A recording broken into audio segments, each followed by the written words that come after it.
উন্নত চিকিৎসার জন্য ঢাকা থেকে লন্ডনের পথে বিএনপি চেয়ারপারসন বেগম খালেদা জিয়া। তাকে বহনকারী এয়ার অ্যাম্বুলেন্সটি রাত 12:15টায় হযরত শাহজালাল বিমানবন্দর ছাড়ে। এ সময় কেন্দ্রীয় নেতারা বিমানবন্দরে তাকে বিদায়ী শুভেচ্ছা জানান। পরে বিএনপি মহাসচিব মির্জা ফখরুল ইসলাম আলমগীর বলেন, খালেদা জিয়া যেন সুস্থ হয়ে দেশে ফিরতে পারেন সেজন্য দেশবাসীর কাছে দোয়া চেয়েছেন। দোহায় যাত্রাবিরতি শেষে বিকেল বা সন্ধ্যা নাগাদ লন্ডনের হিথ্রো বিমানবন্দরে পৌঁছাবেন সাবেক এই প্রধানমন্ত্রী।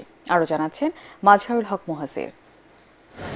তিনবারের সাবেক প্রধানমন্ত্রী বেগম খালেদা জিয়া লন্ডন যাত্রাকে কেন্দ্র করে বিমানবন্দর এলাকায় দিনভর ছিল বাড়তি নিরাপত্তা। যেকোনো অনাকাঙ্ক্ষিত ঘটনা এড়াতে পুলিশ, সেনাবাহিনী থেকে শুরু করে সবাই ছিলেন প্রস্তুত। বেগম জিয়া এখন প্রবেশ করছেন এবং রাত 10টায় পৌঁছানোর কথা থাকলেও বেগম জিয়া এয়ারপোর্টে পৌঁছান 10:50 ছোট ছেলে আরাফাত রহমান কোকোর স্ত্রী সৈয়দা সিথিকে সাথে নিয়ে বিমানবন্দরে আসেন তিনি। সাথে ছিলেন তার ব্যক্তিগত চিকিৎসক ডক্টর জাহিদ হোসেন সহ মোট 15 জন সফরসঙ্গী।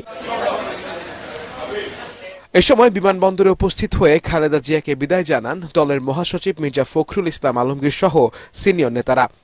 রাত 11:46 লন্ডনের উদ্দেশ্যে ছেড়ে যায় বেগম জিয়াকে বহনকারী এয়ার অ্যাম্বুলেন্স।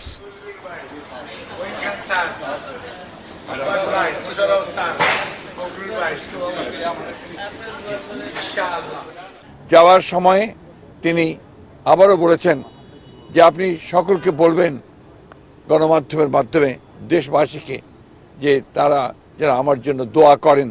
আর আমিও আল্লাহ তার কাছে এই দোয়া চাইছি, আল্লাহ যেন এই দেশকে, দেশবাসীকে যেন ভালো রাখেন, তাদের কল্যাণ করেন।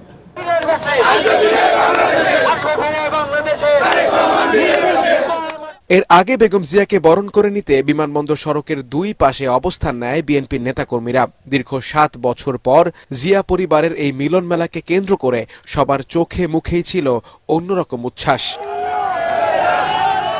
খুনি হাসিনা পালিয়ে যাওয়ার পর আজকে বাংলাদেশের মানুষের দোয়া এবং দেশবাসীর কাছে দোয়া চেয়ে আমরা চাই যে আমাদের নেত্রী আমাদের মাঝে আসবে, সুস্থ হয়ে ও বিদেশ থেকে সুচিকিৎসা নিয়ে এখানে বাংলাদেশে আসতে পারে, জনগণের পাশে দাঁড়াতে পারে। তার অধীর আগ্রহে থাকবে সে যেন উন্নত চিকিৎসার মাধ্যমে উপরওয়ালা যেন তাকে সহি সালামতের দেশে আবার ফেরত পারে। 18 কোটি মানুষের আল্লাহ রাব্বুল আলামিনের কাছে চাওয়া ছিল, আজকে ম্যাডাম যাচ্ছেন।